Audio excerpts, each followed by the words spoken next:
Well, hello again. Welcome back to the workshop. This is Drafter Dan Studios. I am working on the Acra RF-31 mill drill. This is, this is a time lapse that I'm sticking in here because I managed to miss the audio when I was recording it. So you get this. That's the Quill I was just cleaning. So I'm taking apart this mill drill. I'm cleaning the parts. This is all the initial disassembly. And I'm looking at my favorite Quill return spring at the moment. So the funny thing is this project has been going on for actually about 3 years now. With the magic of YouTube, you're only going to see, a handful of segments, 10 or 12 minutes long.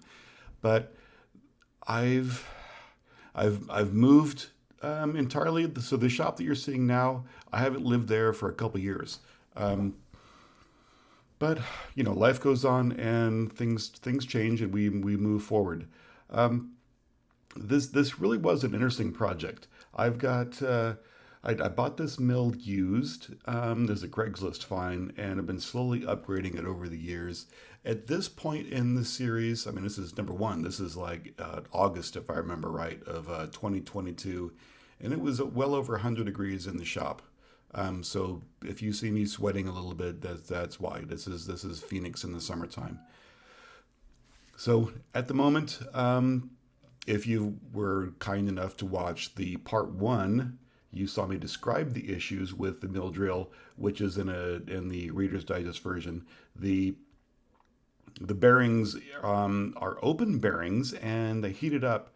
So even after just a handful of minutes, like 5-7 minutes of just not even doing anything, but just spinning, the quill would be very hot to the touch.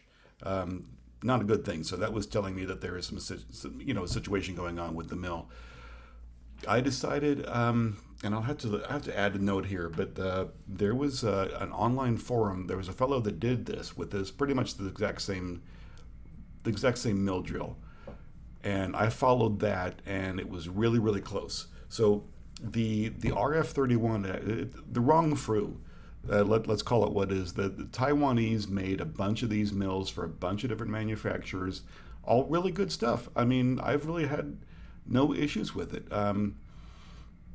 except for the bearings, but that's why we're here today. But it is a popular mill. It is an easy access. It's low entry, and yes, it is entry level.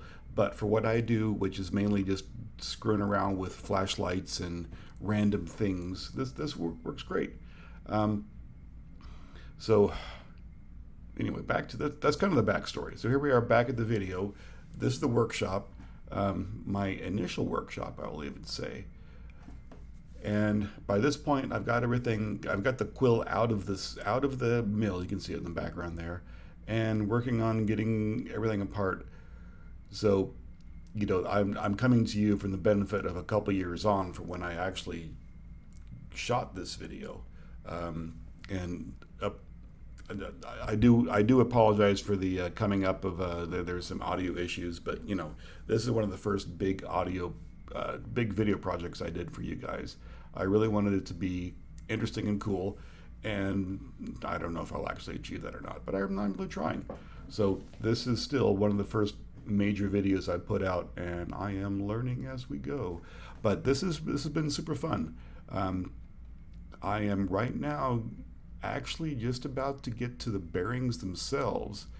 I will say the next clip is where the audio kicks in, and I actually talk to you a little bit more as Studio Dan, as Workshop Daniel, not the producer Daniel that I am now. So there's the star. So pretty cool stuff. So I remember doing this. This is kind of funny to look back in this a couple years ago, but it is interesting to go through this process now and bring this video to you. So we're just about to the section where actual studio audio comes in. So I will leave you be and enjoy the rest of the video. Thank you so much.